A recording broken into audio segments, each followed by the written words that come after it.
भोपाल के सरकारी अस्पताल जयप्रकाश में एमआरआई मशीन का लोकार्पण सरकार के उप मुख्यमंत्री राजेंद्र शुक्ल ने किया। इस दौरान मंत्री नरेंद्र शिवाजी पटेल, विधायक भगवान दास सबनानी, महापौर मालती राय भी मौजूद रहीं।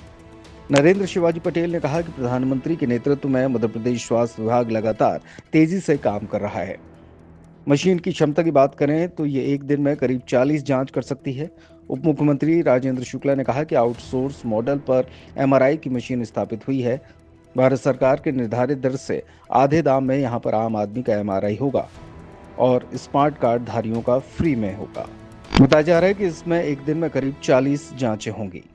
बिल्कुल, देखिए, यशस्वी प्रधानमंत्री नरेंद्र मोदी जी के नेतृत्व में पूरे भारतवर्ष के अंदर स्वास्थ्य सुविधाएं सुधारने के लिए निरंतर प्रयास चल रहा है।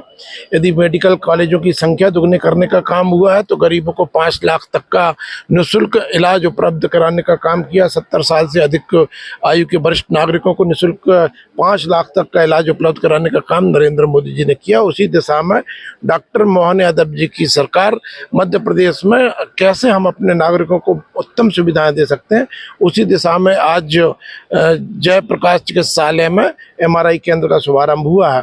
बाजार रेट से 1/3 से भी कम दरों पर यहाँ पर नागरिक अपना एमआरआई करा सकते हैं।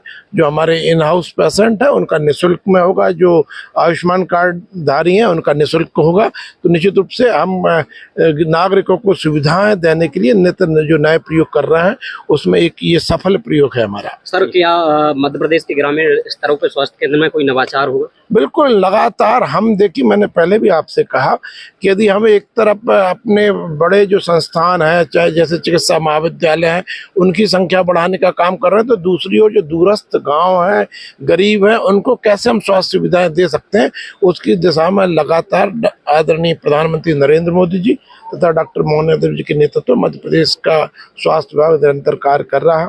हमारे नए नए उप स्वास्थ्य केंद्र खोल रहे हैं, प्राथमिक स्वास्थ्य केंद्र हैं, उनमें नई सुविधाएं उपलब्ध कराने का प्रयास हम कर रहे हैं।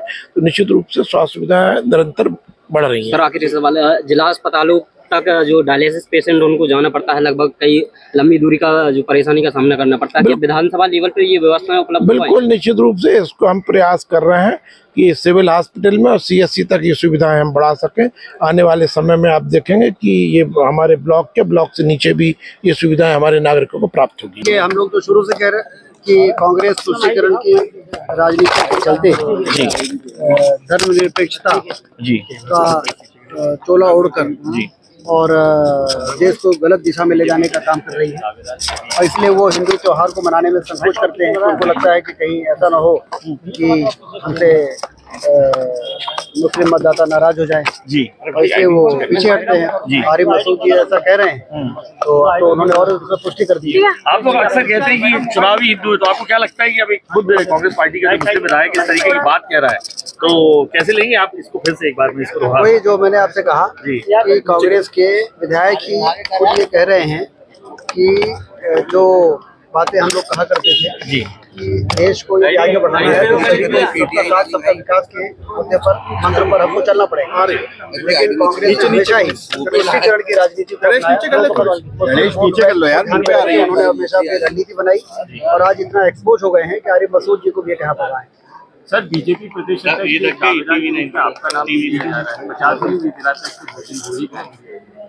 भारतीय जनता पार्टी में न तो कोई दावेदार होता है, न कोई दावेदारी की सोचता है। पार्टी का संगठन समग्र रूप से विचार करके और पार्टी के हित में क्या होता है वो निर्णय लेता है। हम लोग तो सिर्फ जो निर्णय होता है उस दिशा पे आगे बढ़ते हैं। जहाँ तक मेरा सवाल है तो मैं बिल्कुल भी इस दौड़ में नहीं हूँ। सर, उमंग सिंगार कह रहे हैं जिलाध्यक्षों को लेकर कि पैसे में बेचने की बात हो रही है कि पैसे दे दिए कुछ लोगों ने। अपनी पार्टी को देखें, जब उनकी पार्टी में कोई बैठक होती है तो आप लोग खुद ही दिखाते हैं कि वहाँ पर कुर्सियाँ फेंकी जाती हैं, झगड़े होते हैं। हमारी पार्टी में इस प्रकार की कोई बातें नहीं होती हैं। हम लोग स्वीकार करते हैं, दावेदार कई हो सकते हैं, लेकिन जब पार्टी का निर्णय हो जाता है तो उसको सभी लोग स्वीकार करते हैं। और वही आप देखने को मिल रहा है कि अध्यक्ष की घोषणा हो गई अब सभी लोग साथ में चलेंगे। सर ये आदिवासी बहुल वर्गों में सर आज ये पायलट का वो आरंभ किया गया है सर, इसका क्या कहना है सर? क्या सर आदिवासी बहुल इलाकों में सर पायलट योजना है जिससे कि गर्भवती महिलाओं उनके लिए जो हाँ हाँ बर्थ जो वेटिंग बर्थ का निर्णय हम लोग कर रहे हैं कि मातृ मृत्यु दर और शिशु मृत्यु दर घटाने की दिशा में जो भी काम किए जा सकते हैं उसमें एक ये बहुत ही महत्वपूर्ण निर्णय है और इसको धीरे धीरे पूरे प्रदेश में एस्केलेट करेंगे। हर जिला अस्पताल में सामुदायिक स्वास्थ्य केंद्रों में इस प्रकार की सुविधा रहे, ये हमारा प्रयास है।